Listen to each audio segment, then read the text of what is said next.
This podcast is supported by MIDI Health.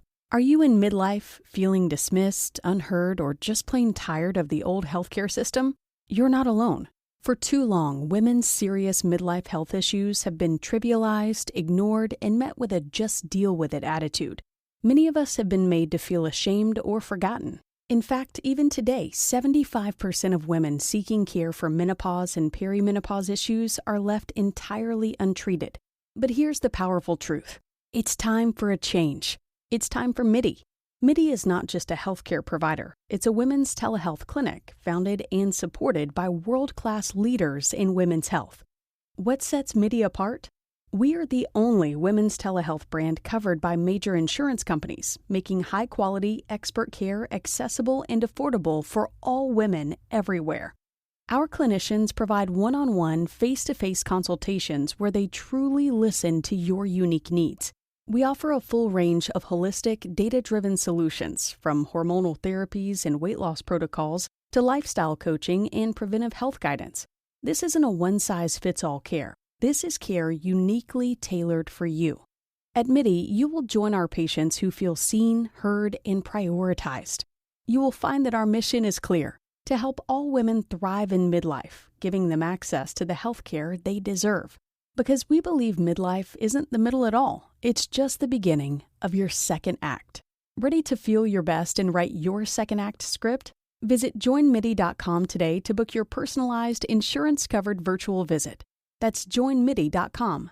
MIDI, the care women deserve.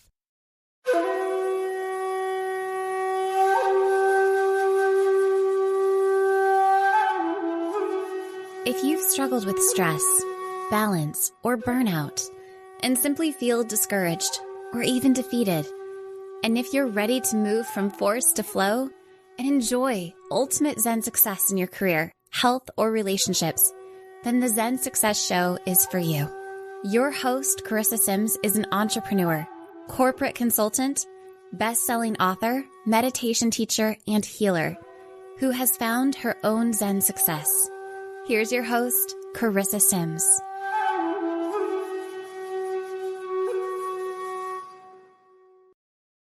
Welcome to this week's episode of Zen Success. Today, I have the pleasure of speaking with Peruquois.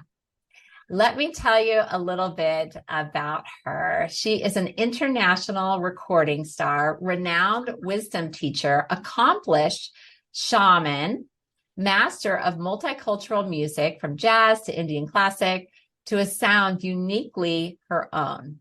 She opens women up to a part of themselves, often long buried, or maybe never even discovered.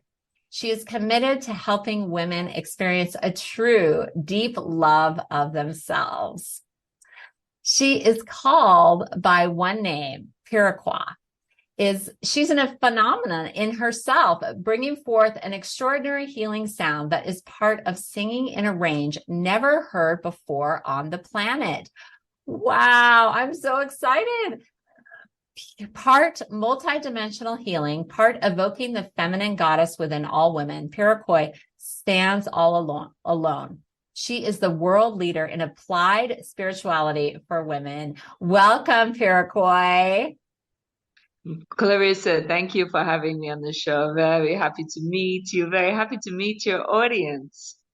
Oh, thank you so much. It's such a pleasure to connect with you and just to know that you are doing this powerful work on the planet. I know I need your work. I'm like, wow, this is my destiny. This is divine timing to connect with you this way. When your publicist reached out to me, I had no idea how powerful and beautiful, and you're just an incredible journey that you've taken to get here to where you are now.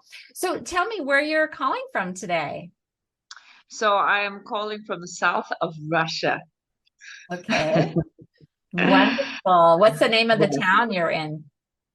I'm very close to a village where the Olympics were held, a village called Sochi. And this is one of the most powerful places. There's certain places where there's magnificent mountains and charging rivers and incredible power. It's one of those places on the planet, a very, very healing place, very feminine energy. And actually, right now, here in the south of Russia, I've come to this particular place under a very feminine power mountain here. I have a very close relationship to this mountain. And I'm in process at the moment with 1,000 women online on a retreat, an online retreat called The Elixir of a Woman.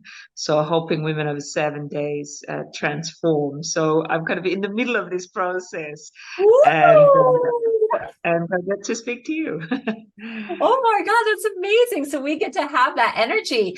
And so is it only online, this retreat that you're doing right now? Yes, this particular retreat is only online. I do offline, but these days I actually do a lot more online than offline. My offline world is more a concert world. So I do, regular tours in Europe, Russia, Asia. And in my touring process, I normally do a very unusual program where, because of my life journey with working with healing the feminine body and doing feminine practice, and I've kind of been the author of about maybe 10 or 15 different women's practices to help women to restore their connection to their inner love, to their body, to help a lot of the psychoses that we carry in the body transform. And so I have this whole world of practice that women join me with online or offline. But then I married the other aspect of myself, which is I'm a singer, I'm a composer, I'm a performing artist. And so I have a whole body of music that women can access through YouTube. I say women, some men listen to my music too, but particularly with their women, because they listen to Yeah. it when they make love. Yeah, that's the purpose. Oh, cool. You can listen to it when you make love and feel more connected and Yeah. healing. You can make that making love part of the healing. Absolutely, absolutely. And so I've married these two worlds together on stage. So I will bring an audience into a state of real celebration, going through a lot of healing in the concert, and then the second half they will come into a very deep meditation process with me, and I'm using my healing voice. And when I say healing voice, I mean any voice can be healing, but my voice has integrated a wealth and world of years and years of practice and touching the mystery through meditation and bringing that understanding from being very directly involved in my own healing and thousands of women's healing directly in the workshop room. So I've been exploring how, for the last 30 years, how to use the voice to activate the body, to clean out the emotional body, to clean out even physical sicknesses in the body. So in the concert space, people come into a meditation and I am singing whilst they're doing practice with me. So I can have anywhere from 1,000 to 6,000 people in that space. So I'm regularly on tour with that particular program. Oh, that's amazing. I can't wait to hear your singing. I hope we get a little sample of that beautiful voice. Yes. And I was also wondering, what is your heritage? Where did you... By blood, I'm an Australian mix, Celtic roots, Australian born. And that's my heritage. I guess I haven't lived in Australia since I was maybe about really truly since I was about 24 was when I left Australia, and now I'm 53, so it's a long time. Okay, wonderful. We're similar in age. I'm 49, about to turn 50. Wonderful. It's a wonderful time. I'm just enjoying this time in my life of getting older and discovering more of myself and healing all the layers that need to be healed. But you look so young and youthful and incredible. Like you exude this joy. I mean, do you feel like your singing is the fountain of youth, or is it maybe all of the healing that you've done that really brightens your spirit and shines through? I definitely think it's a lot to do with the fact that through my own healing journey, which has been a very challenging and deep one, that I found that fountain of youth. And it certainly transmits through my voice. But anybody who does do practice with me, they will also use their own voice to take them in to clean the body, or energetically, emotionally clean the body, and eventually take them into that source, which I call the elixir, that feminine elixir of a woman. Yes, that very juicy, sweet nectar of love that's very sensual. And when sensuality and sensitivity is really connected in the body, there is this youthfulness. Doesn't matter whether you're 49 or 20 or 79 or, Right. Yeah, this is it's timeless. It's timeless. It's timeless, and it's very alive. But to cross into that, I think, or to open that up in ourselves, it's very helpful to be guided there, because to follow through the spiritual pathway in the world, there's a lot of hooks and idealism and misconceptions for women, I think, because a lot of the spiritual pathways have been laid by men and carry traditions that are rooted in the masculine body. And that's very valid for a man. But for a woman's body, we carry a cycling hormonal system that is often looked at as something lesser than, or a tax, or something very hard and difficult for us women. But if we understand the true nature of our body and that cycling system, then we understand that it is the doorway to that greatest feminine elixir. Again, it comes back to that, and so that's really the fountain, or the root that any woman can return herself to. If we're guided there. You can get there without being guided, but it takes a lot longer, And maybe many lifetimes too, if you don't have that. And I very much the opinion that, as the planet is transforming in such an incredibly radical way and intense way that it is, that there's the downside of that. And all the traps and the stress and the technological overload and everything that's going on one side. But the other side is that there's a lot more available conscious energy. We're becoming brighter, quicker. We're learning our lessons faster. If the person has this thirst, to grow, then the knowledge accessible is so much greater than, say, when I was growing back in the 80s, in the 90s. Right. That makes sense. And like you said before about how men have laid the groundwork for spirituality, religion, and everything.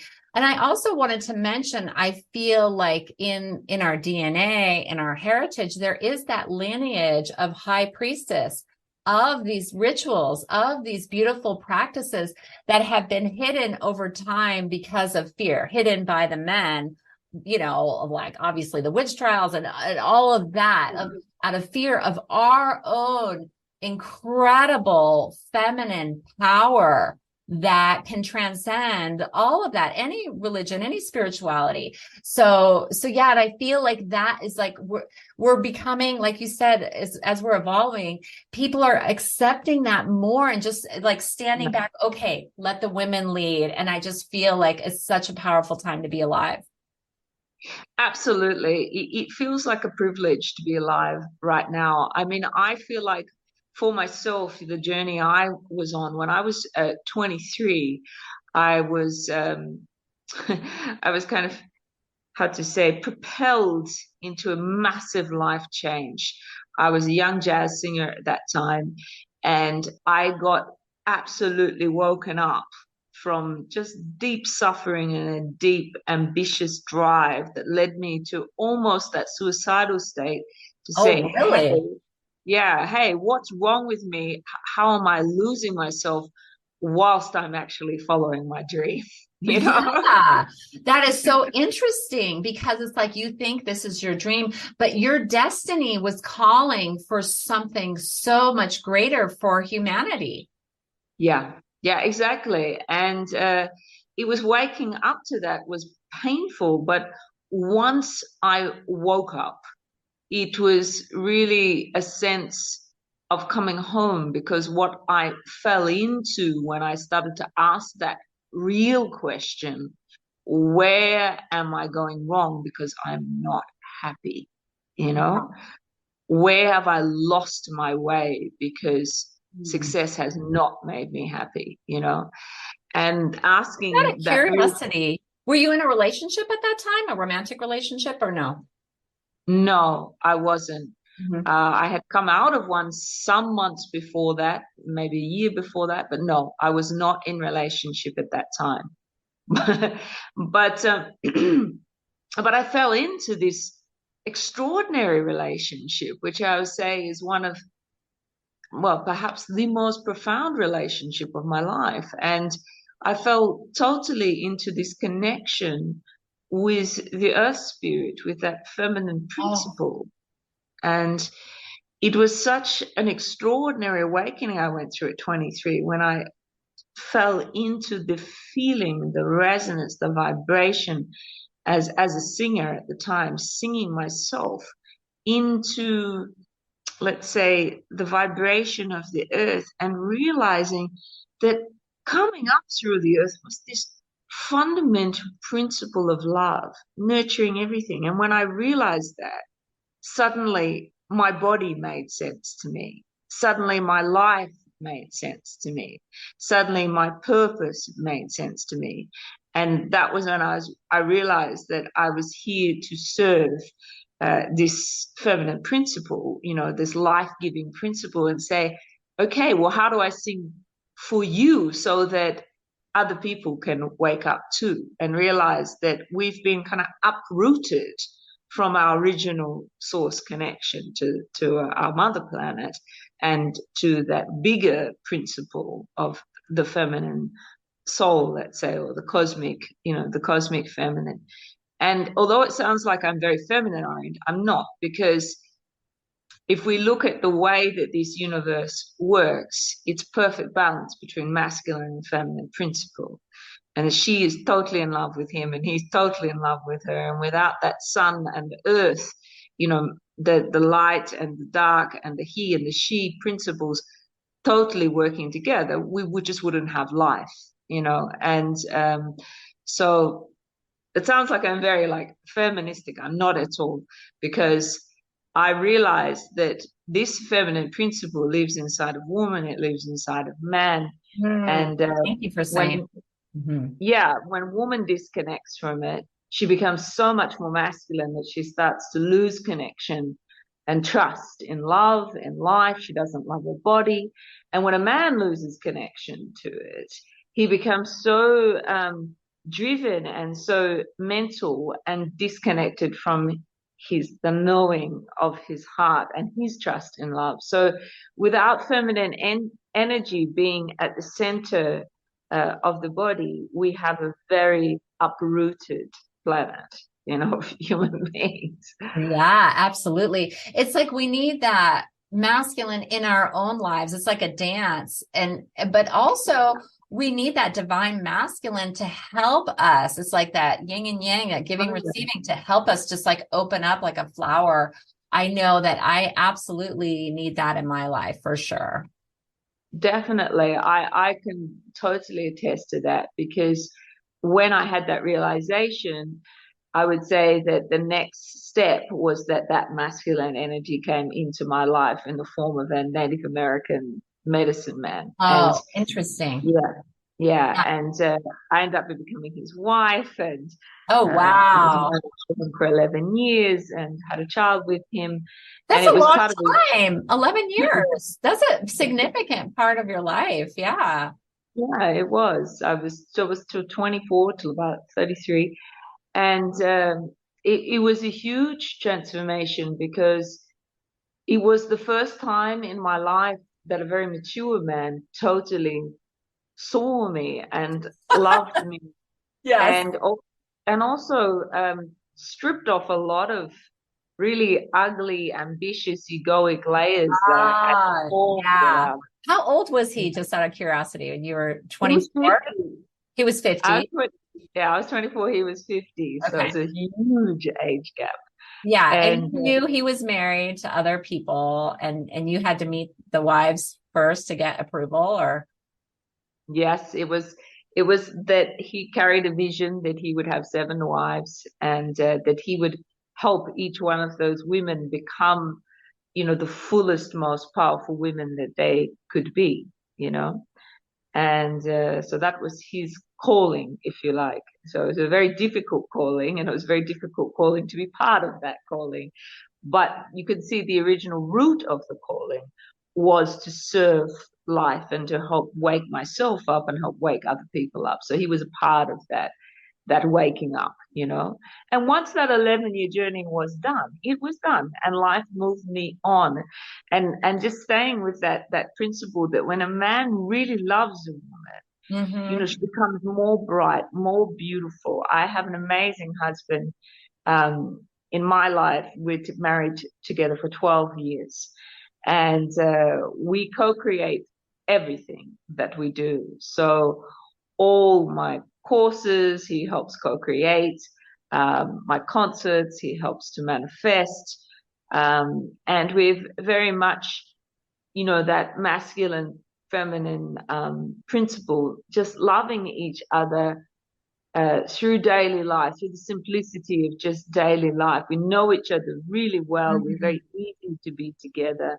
And that consistent recognition from him that, wow, you're beautiful, you're amazing, and I fully support, you, and likewise me for him. So it's, this is where we really start to see that when we fully take back this original nature of love and loving ourselves, and then we bring that into relationship, there's an amazing potential between man and woman to really birth something that is uniquely their own in that special combination of love.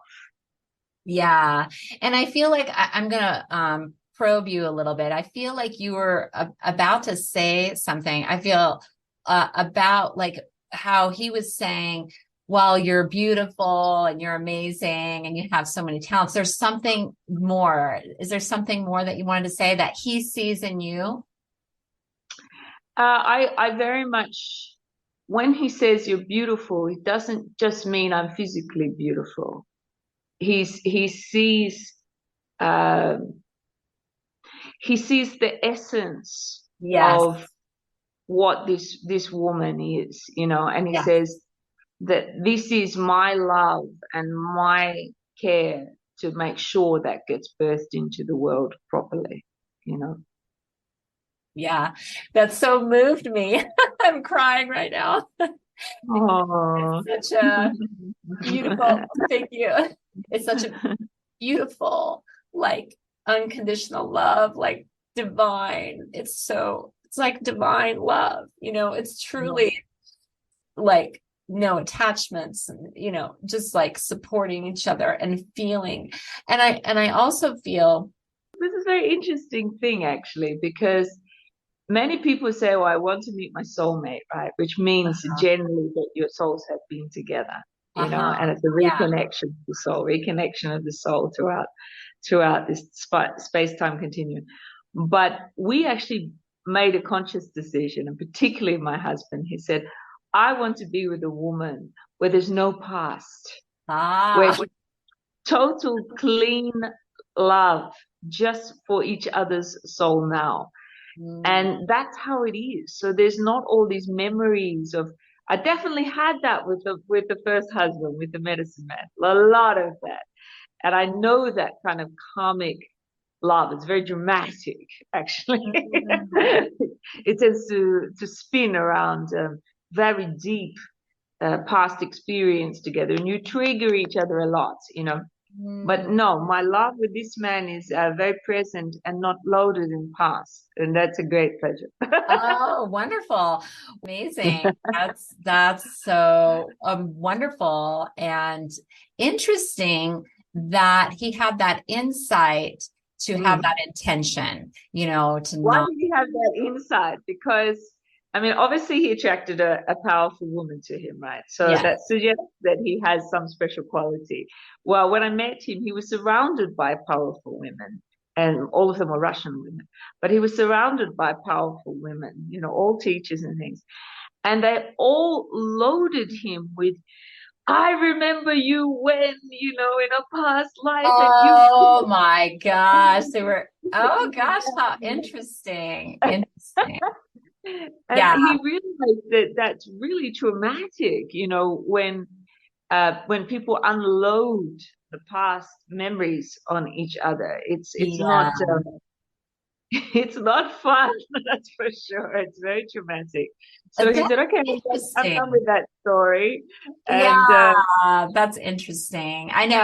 I mean, it's like you would never do that anyway, I don't think, to anyone, but it's just so amazing. What a that's pretty deep, spiritual man you have there. Yeah, definitely. Yeah. And all of these women around him, they were just like supporting him. And then you came in as a shining light as a potential partner, because did any of these women want to be his partner? Actually, some of those women had been his partner. Okay. Yeah. Over the years, and not together at the same time, but one and then of course one and then the other, right? Yeah. So he did have very deep connections with these women. So he knew a lot about, I guess, love, and I would say he probably supported them and they supported him. It was a mutual support. He's a very unusual man in that he has this capacity to be able to truly see a woman in her depth, and that is what really allowed us to co-create so beautifully, because over the last 12 years, at least whilst we've been in the Russian speaking world, which is a pretty big world in truth, you may not know that in America. No, I don't know that. You're right. Yeah, it's huge. It's really huge. And because it's not just Russia itself, it's quite a lot of other countries too, ex-Soviet countries.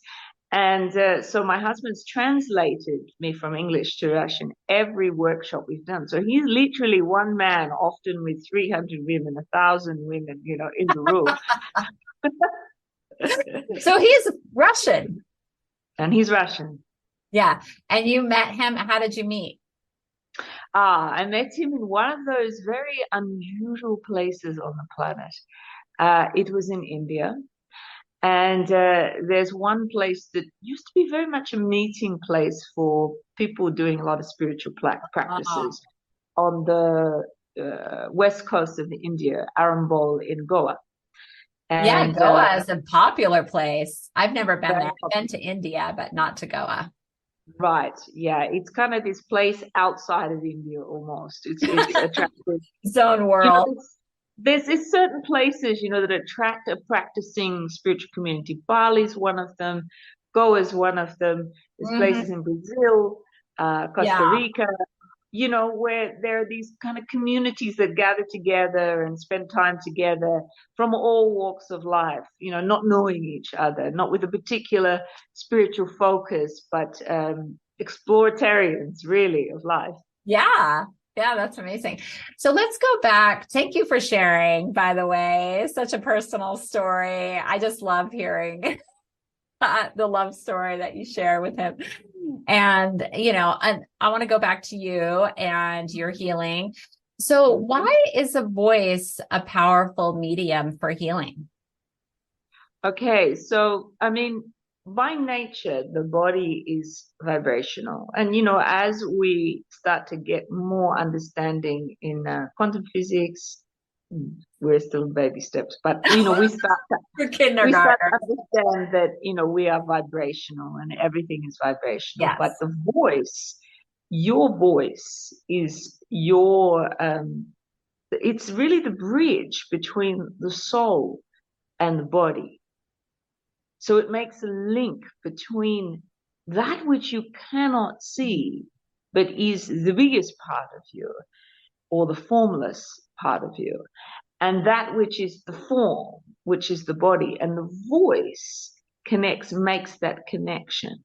So oftentimes when we have sickness, we have disassociated ourselves from the soul and the direction of the soul, which is not through the voice itself, but it's definitely through vibration and sensation. When we get the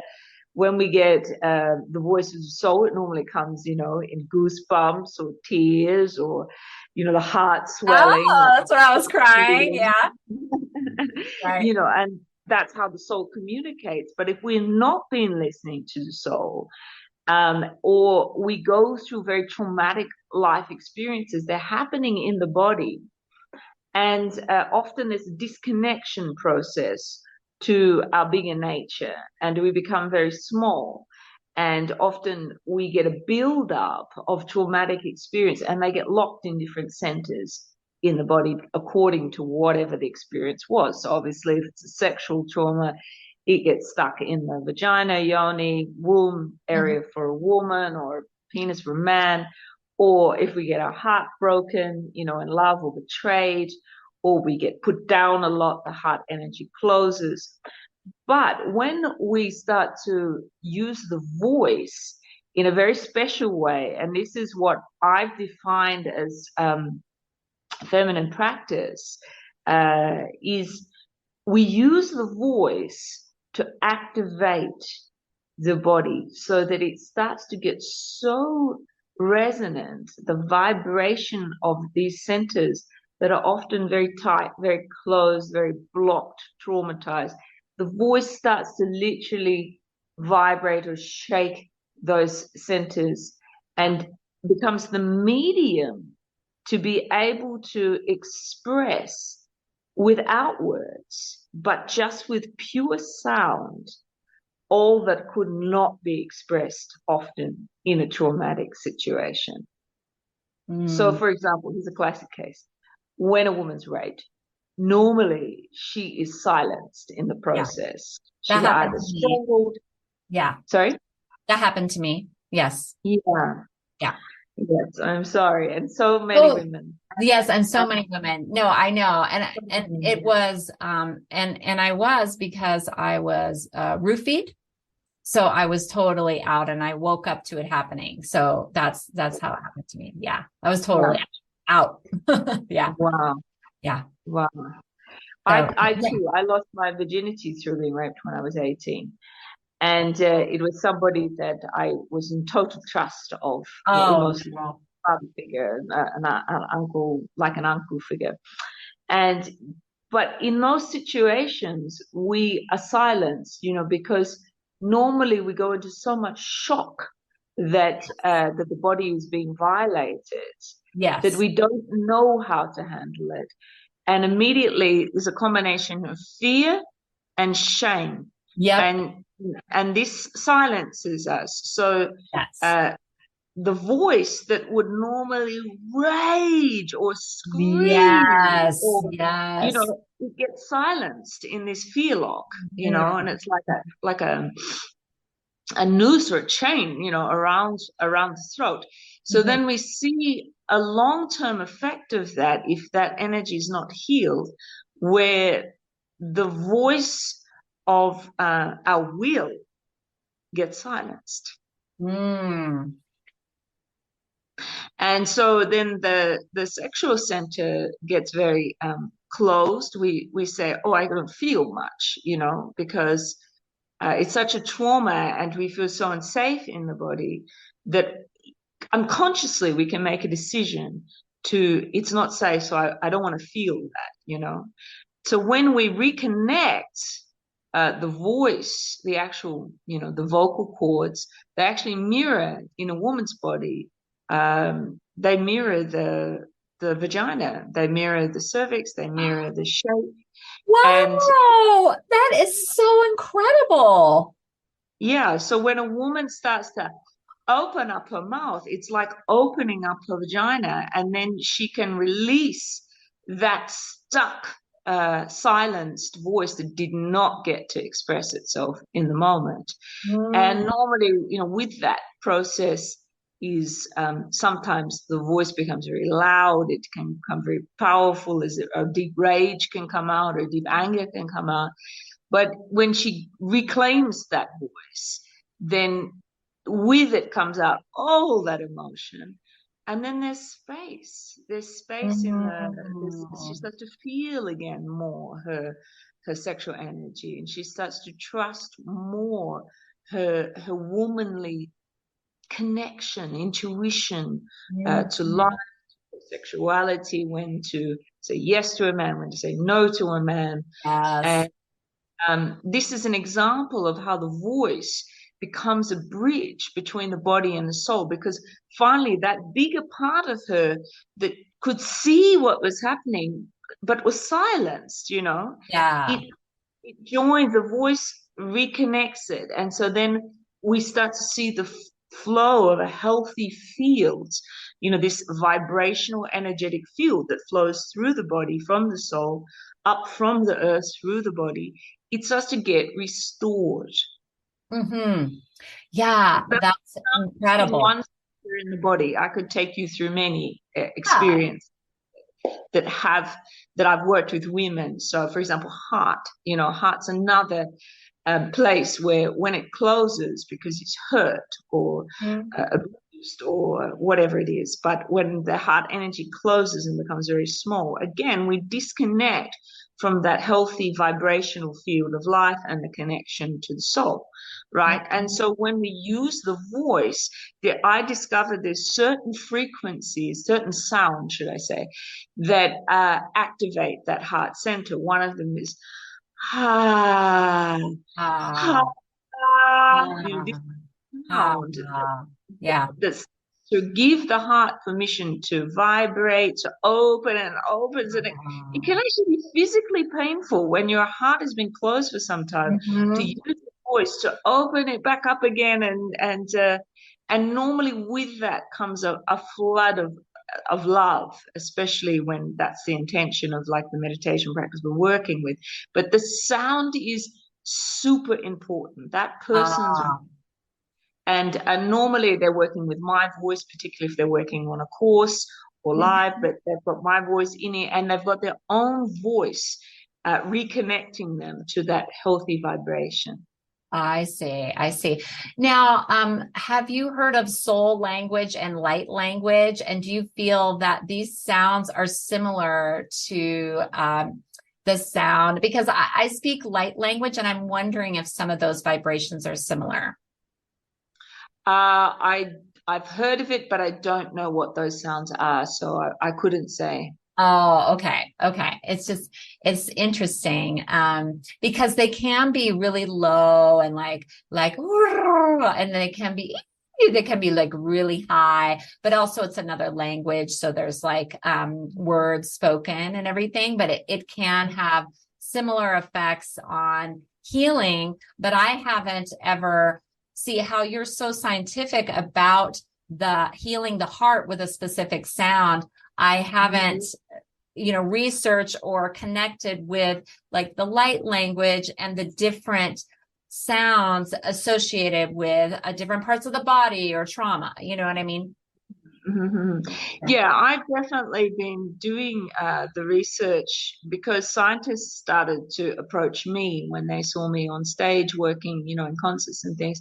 So they've been measuring both my heart while I'm singing, people in the audience, people who are doing the practices, through online or through headphones, and they've been using heart monitors to test the effect of the voice, and it's had profound impact. So it's not just particular sounds, but it's also particular frequencies. So once I started to understand how the body opens and releases, then I started to create soundtracks, vocal soundtracks, and I'm splitting the voice so that physically I'm singing, there's just one voice, but the voice is splitting into harmonic overtones. Does that make sense? Can you sing it? Okay, so this is a high overtone. So this is no overtone. This is just one note, right? Can you hear that? That's just one note. Yeah, I can. Okay, so then a little mucus in my throat, excuse me. So now I'm going to split the voice.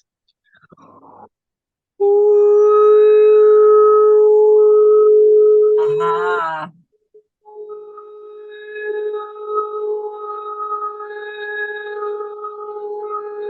For example, that's just one split there.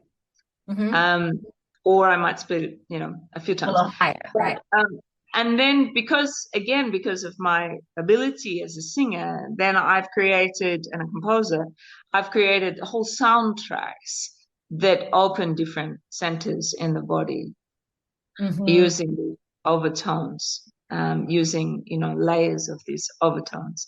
And people are having profound effects with them. I created one particular soundtrack actually because people were in so much stress and anxiety when COVID came out. So I created a mix between a practice to bring people back in the body, activate the will center, the breath, and root the body. And at the same time, I created a soundtrack that they're listening to that harmonizes the whole healthy field using these overtones.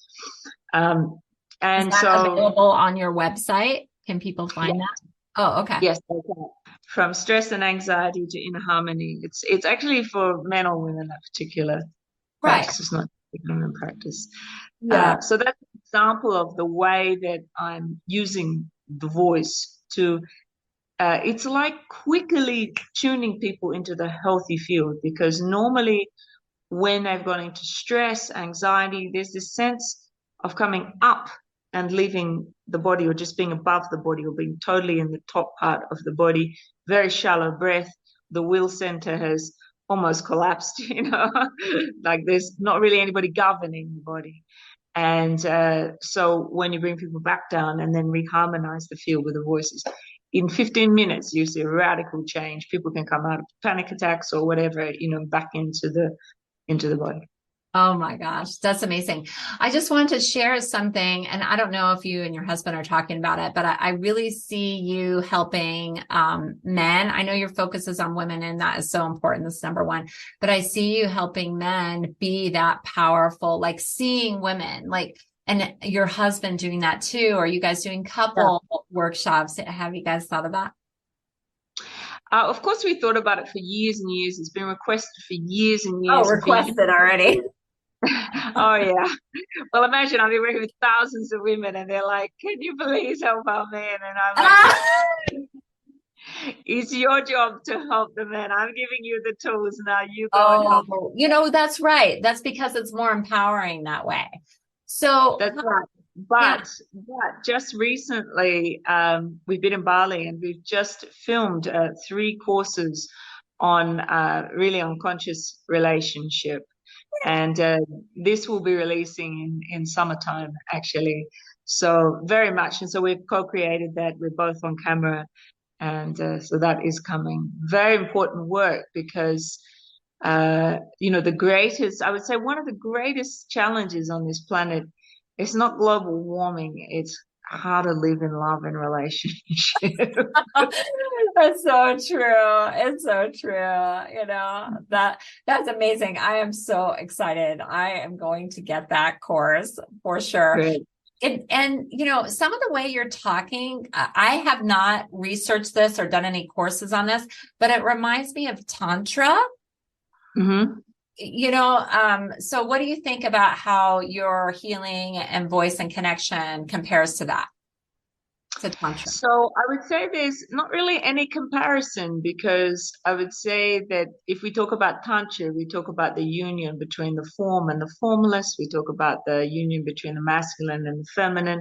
We talk about this infinite love, returning to that source. So there's no comparison. It just is that, but I certainly don't call it Tantra, because that is, I tend to stay away from all labels if I can, Oh, I see. Mm-hmm.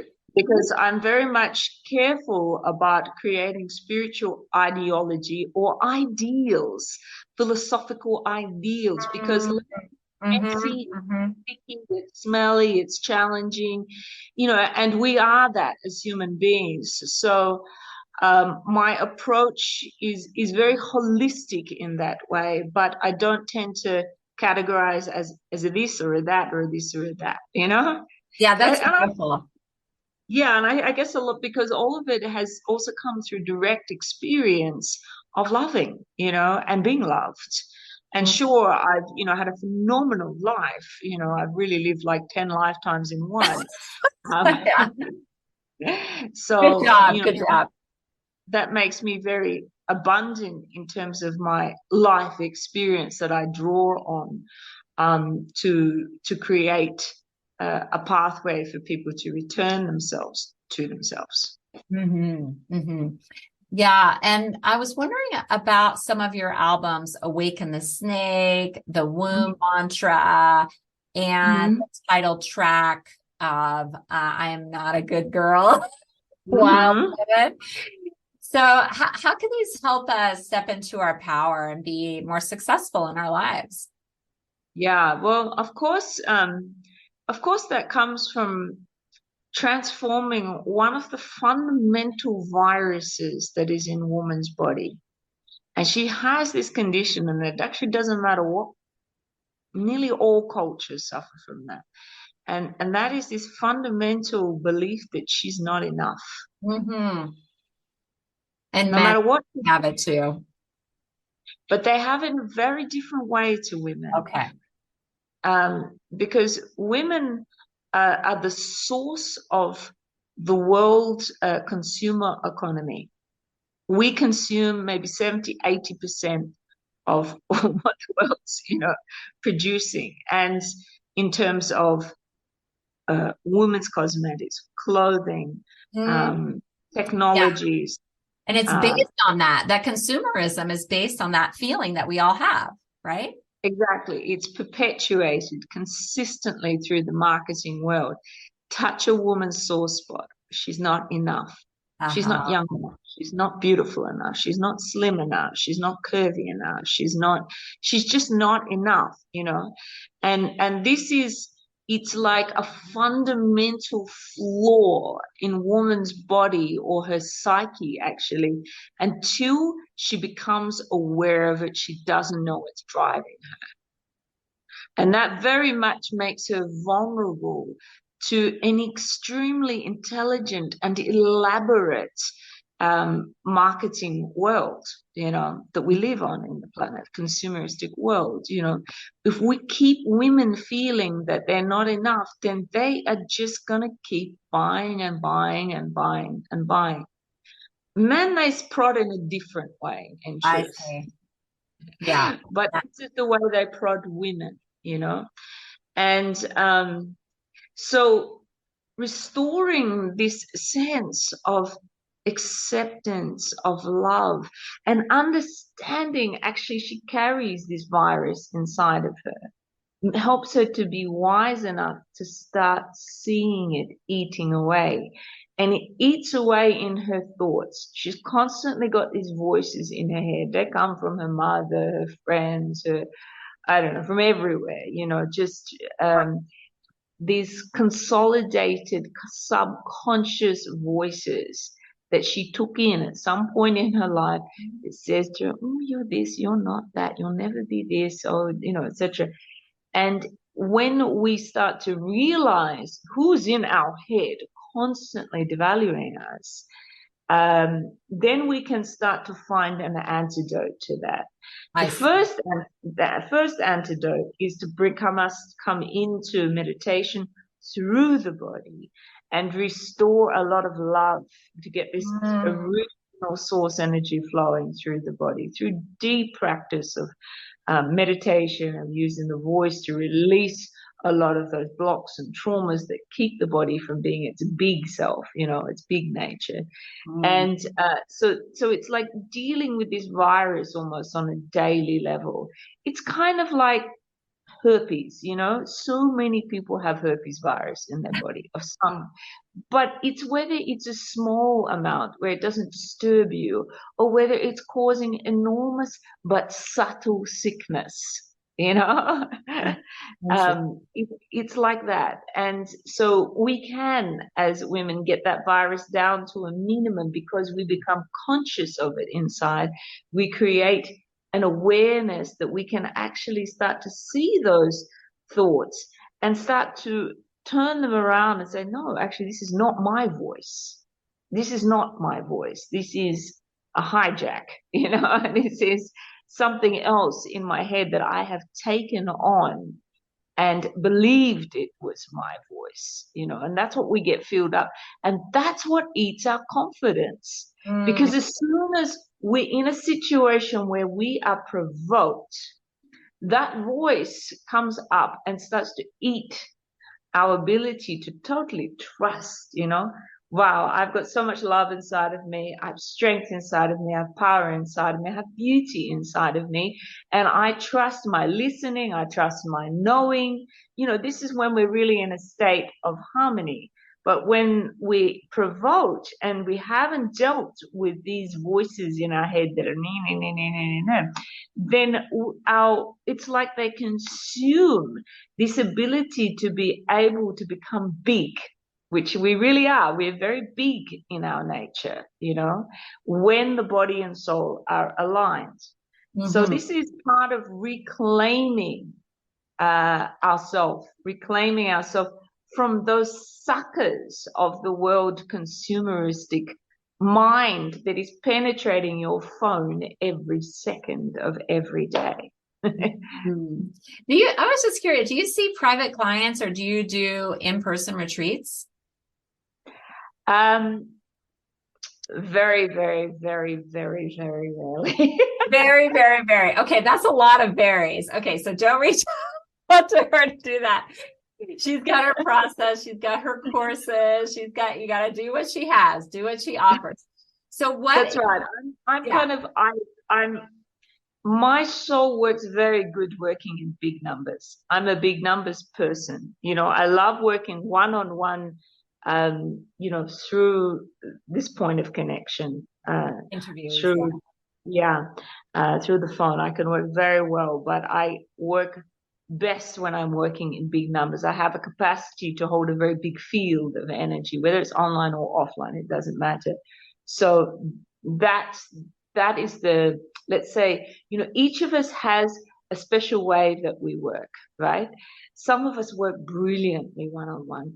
Some of us work brilliantly one-on-two. Some of us work brilliantly in one in a small group, 10, 20. Some of us work good till 50 and then we've lost that energy. Some of us work good till 100 and some of us work good in thousands, and it's very important actually for every kind of entrepreneurial person to know where their strength is, because if you don't work in your strengths, you lose a lot of energy.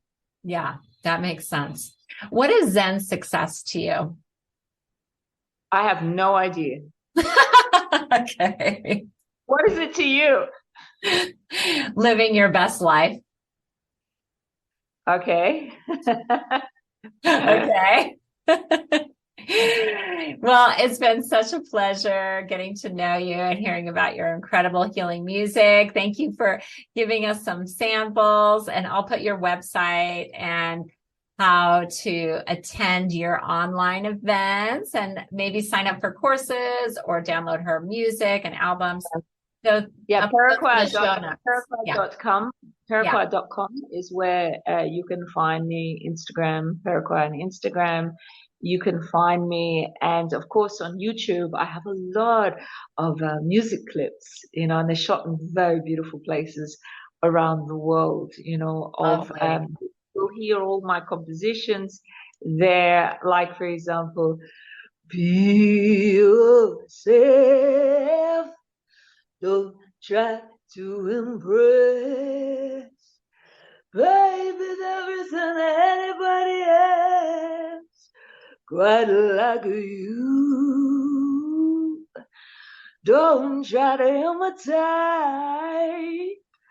This universe doesn't make mistakes. Authenticity is the only way you live your life freely. Be yourself. Wow, what an ending. Thank you for being on my show today, Peruquois. Have an amazing day. It's been an absolute pleasure. It's wonderful to meet a woman of the heart. Serving other people, a really great pleasure. Thank you so much. Yeah, it's my pleasure.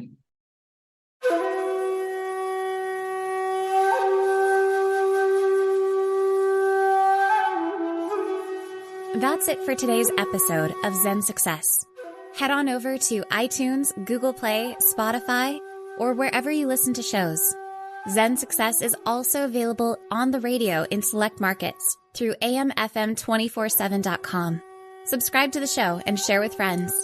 Be sure to head on over to zensuccessshow.com to help you on your Zen success journey, and join us on the next episode. May you find your own Zen success in life.